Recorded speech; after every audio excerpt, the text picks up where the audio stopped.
Сәлеметсіздер көрермендер. Бүгін сіздермен Мистер и Миссис Смит фильміне шоу жасаймыз. Дәл осы фильмнен кейін Анджелина Джоли мен Брэд Питт танысып, Голливудтың ең танымал жұбына айналады. Киноның басында Джон және Джейн Смиттің неке консультантымен сөйлесіп отырғандарын көреміз. Олар арақатынасымыздың суып кеткендігі соншалықты қашан үйленгенімізді де ұмытып қалдық. Бәлкім 5-6 жыл шығар. Нақты білмейміз. Тіпті қашан махаббатпен айналысқанымызда есімізден шығып кетті деп проблемаларын баян етеді. Консультанттың қашан алғаш рет жолықтыңыздар деген сұрағына біз алғаш Колумбияда жолыққан едік деп әңгімесін бастайды. Негізі біз онда жеке-жеке саяхаттап жүрдік. Бірақ полицияның жалғыз басты туристер жайлы ісі қозғалып жатқандықтан бізді мазаламасын деп біз оларға екеуміз жұппыз деп өтірік айтып танысқан едік деп айтады. Джон өзін құрылыс компаниясының жетекшісі ретінде таныстырса, Джейн өзін техникалық қолдау қызметінде істеймін деп таныстырыпты. Екеуміз де бір-бірімізді алғаш көргеннен ғашық болып, көп ұзамай отбасы құрдық деп айтады. Ал қазіргі таңда екеуі де бір-бірінен шаршап, делік сөйлеспейміз деп шындықтарын айтады. Әңгіме бастаған күннің өзінде ешқайсымыз өзіміз жайлы айтқымыз келмей, сұхбатымыз тек 1-2 минутқа созылады деп мойындайды. Бірнеше күннен кейін Джон консультантқа жалғыз өзі келіп, әйелін сүйетіндігін айтып, некеміз күннен күнге әлсіреп бара жатыр деп айтады. Кейіндеу әйелде жеке өзі келіп, ешқандай проблема жоқ. Жай ғана әрқайсымыздың бір-бірімізден секреттеріміз бар деп оймен бөліседі. Кейін бізге олардың сырлары белгілі болады. Екеуі де екі түрлі агенттіліктің далалық жедел қызметкерлері болып шығады. Екеуі де өз істерінің үздіктері саналады. Себебі ешқашан қателеспейді. Екі жұп құпия агенттері болғандықтан ара-арасында көршілес әртүрлі кештерге ешқайсы қызықпаса да амал жоқ, барып тұрулары керек. Ерлі-зайыптың екеуі де бір-бірінің шынайы қызметтер жайлы әлі күнге дейін білмейді, және білмеулер жайлы қатты тырысады. Екеуі де өзінің құпия қару жабдықтарын үйдің әрбір жеріне тығып тастаған. Өзінің атымен атап, көзбояушылық ретінде Смит фирмасын ашқан күйеуі өзінің миссияларының басым бөлігін осы компанияда жүзеге асырады. Бір күні оған кураторы қоңырау шалып, танк атымен танымал DAA тұтқыны Бенджамин Данс жайлы ақпарат беріп, оның көзін жой деп бұйырады. Өйткені ол компанияға қауіп төндіруі мүмкін. Ал мына жақта Джейнге де дәл сол тұтқынды бір жерден басқа жерге транспортировкасы кезінде өлтіруіне тапсырыс береді. Істеріне кірісіп, қыз көліктің маршрутын анықтап, тұтқын өту керек болған бір жерге жарылғыш құрылғы орнатып күтіп отырады. Көп ұзамай Джип пен Джон келеді. Әйел оны танымай, қарапайым азаматтық тұлға деп ойлап қалады. Одан соң еркектің қарулы екендігін түсініп, оны атып тастамақшы болады. Бірақ атқан оғы тимей қалып, еркек тірі қалады. Қыз оның түрін тани алмай қалады. Өйткені конвой тұзаққа келіп жетеді. Джон да есесін жібермей, алып қарумен қыздың отырған орнын атып, жарылғышпен оның ішінің бәрін жарып жібереді. Бірақ қыз мотоциклге отырып қашып үлгеріпті. Джон жарған орнын аралап, ноутбуктен басқа еш нәрсе таппайды. Джон кейінірек Эдди есімді досымен жолығып, менің миссиямды бір аз құртты деп ызаланады. Ал мына жақта Джейн де қыздарына планыма бір бейтаныс еркек кедергі келтірді деп жынданады. Сол арада қыздың бастығы қоңырау шалып, 48 сағат ішінде әлгі еркекті тап, онда қызметіңнен айырыласың деп ескертеді. Джон уақытын құртпай, маманға әлгі ноутбукты тексертіп, Нью-Йоркте орналасқан ғимараттың адресін табады. Еркек дереу сонда аттанып, ішіне тек күзет арқылы кіруге болатындығын аңғарады. Қалай кірсем болады екен деп жоспарлап тұрғанда, аяқ астынан бұл өзінің әйелі Джейннің офис екендігін көріп қалады. Еркек шок болады. Арғы жақта Джейнде инцидент орын алған жердегі видеоны қайта қарап, ондағы бейтаныс еркек өзінің күйеуі екендігіне көз жетеді. Дереу күйеуі қоңырау шалып, бәрі тыныш па деп тексереді. Әйел «Иә, тыныш» деп жауап береді. Ақыры түнде үйлеріне келіп, екеуі түк болмағандай іс-әрекет жасайды. Бірақ сонда да ас ішіп, абайлап, бір-бірінен көз алмай отырады. Бір-бірінен жұмыстар жайлы сұрастырады. Бірақ екеуі де кейбір мәселелер бар, бірақ кейін оны шешеміз деген ұқсас жауап береді. Екеуі де бір-бірінен күдіктеніп, мені өлтіріп кетпес пе екен деп үркіген халде отырады. Сәлден соң күйеуі әйелін өлтіру үшін тапанша алып келіп еді, бірақ әйелі көлікпен кетіп қалады. Бірақ көшеге шыққанда әйел де ниетін білдіріп, оны машинамен соғып кеткісі келеді. Бірақ еркек машинаға мініп үлгереді. Ал қыз қатты жылдамдыққа қойып, көліктен секіріп кетеді. Іштегі еркекті алып, шарбақты бұзып, ары қарай ұшып кетеді. Джон өлмей қалып, досы Эддимен сөйлесіп, егер ол жұмыс жайлы өтірік айтса, демек оның айтқан бүкіл сөзі де өтірік деп ішіндегілерін айтып тастайды.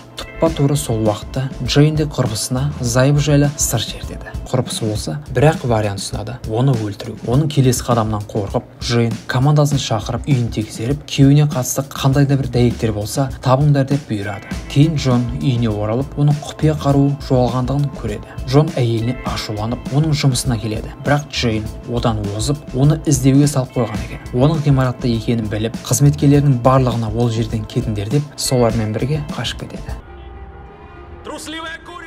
Джон әйелдің жұмыс орнынан бір құрылғы алып кетіп, ішінен қандай да бір дәлелдемелер таппақшы болады. Досы болса, уақыт созбай оны өлтіріп тастайықшы деп өтінеді. Джон ақыры әйел мен оның командасы жайлы дәйек тауып, олардың қазіргі отырған жеріне бағыт алады. Ғимаратқа келіп, лифтқа отырайын деп еді, бірақ Джейн оны біліп, лифтті өшіріп тастапты. Әйеліне қоңырау шалады. Жұбы оған қаладан кет, болмаса лифтті жарамын деп ескертеді. Күйеуі әдейі ерегіседі. Джейн сәл ойланып қалады, бірақ сонда да жоспарын құртпай, жарғышты іске қосады. Джон бұл атылыстан тірі қалуы мүмкін емес.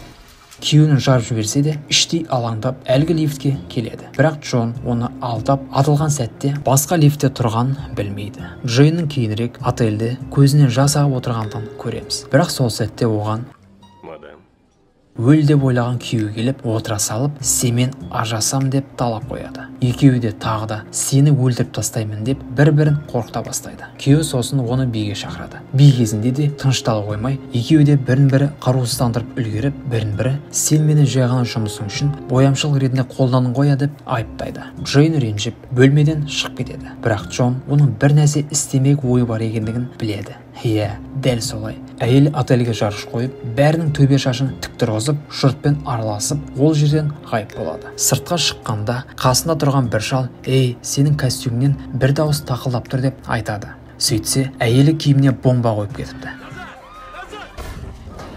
Бұл жолы сені расымен де өлтіремін деп ескертеді. Бірақ әйелі бұл сөзін шындап қабылдамайды. Джон енді оның жұмыс жайлы білген соң, одан мені сүйесің ба, сүймейсің ба деп сұрайды. Джон оған деген махаббаты бар екендігін айтады. Ал әйелі сен маған жай ғана көз бояушылық үшін қажет болдың деп айта салады. Джон барлығы жұмысың үшін екен қоя деп ренжіп қалады. Бірақ Джейн жауап қатпайды. Сәлден соң екеуі де үйлеріне бір уақытта келеді. Бірақ әйелі ішке кіріп үлгеріп, есікті жауып қояды. Джон үйді айналып, әйеліне білдірмей, артқы есіктен ішке кіріп, өзінің кішкентай құпия шкафынан қаруын алады. Сол сәтте екеуі бір-біріне аямай оқтар жаудырып, үйдің астан кестенін шығара бастайды.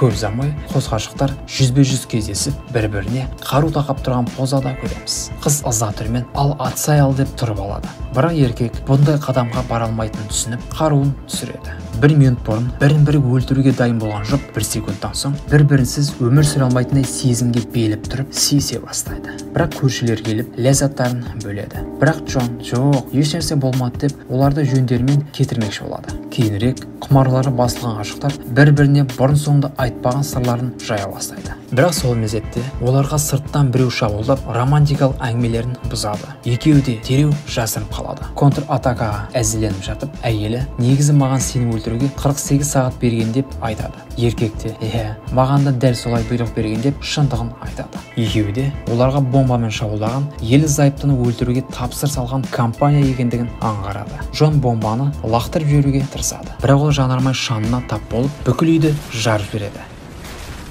Бірақ екеуі де ол жерден дер кезінде қашып үлгереді. Шабуылдаушылардан қашпақ болып, көршісінің микроавтобусына мініп тайып қалады. Сол арада Джонның досы Эддиге жұпты өлтірсең $400,000 аласың деген тапсырыс келеді. Бірақ ол бас тартады. кетіп бара жатып Джон әйеліне: мен ешқашан Массачусетстік университетте оқымағанмын, есесіне тарихты жақсы көремін, және де маған ешқашан сенің тамақ әзірлейтінің ұнамайтын еді деген тәрізді сырлармен бөліседі. Бірақ әйелі: солай ма? Бірақ мен саған ешқашан тамақ әзірлемегенмін, ол үшін арнайы аспазды жалдайтын едім деп мойындайды. Әйел де өтірігін жасырмай: мен негізі жетіммін, ал үйлену тойымыздағы ата-анам деген адамдар жай ғана жалдамалы актерлер деп сырын айтады. Кейінірек олардың арттарына компаниядан жіберілген 3 седанның отырып алғанын байқаймыз. Джейн оларға атыс жасап еді, бірақ күйеуі рөлге отырыш деп көліктерге контратака жасайды. Өздерінің сырларымен бөлісе отырып, бір-бірінің шабуыл тактикаларында сынға алуды ұмытпай, ақыры екеуі арттағыларды ойрандап, көзін жойып қаша кетеді.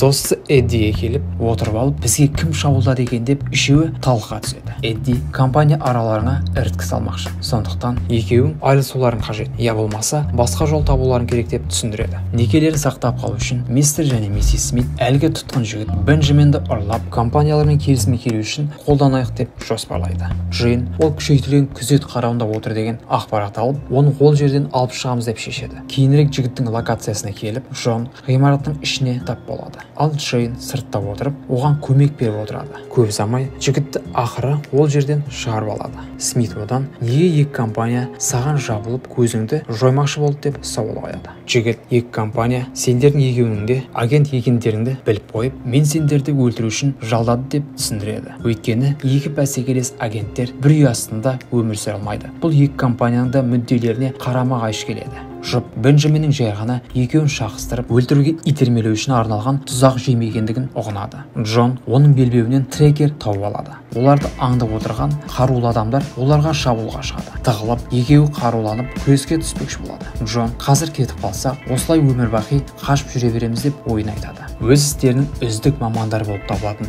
мистер және миссис Смит ынтымақтастықтың арқасында жаулардың барлығын қырып тастайды. Бәрі аяқталған соң ғашықтар тағы да киноның басындағы неке консультантымен жолығып, біздің қарым-қатынасымыз қиын болды, бірақ қазір барлығын жеңіп, яғни барлық проблеманы жеңіп, бір-бірімізді қатты жақсы көреміз деп айтады. Ал аяғында төсекте қалайсыңдар дегенде Джон 10 саусағын көрсетеді. Достар, кино ұнаса, лайк басып тіркелуді ұмытпаңыздар.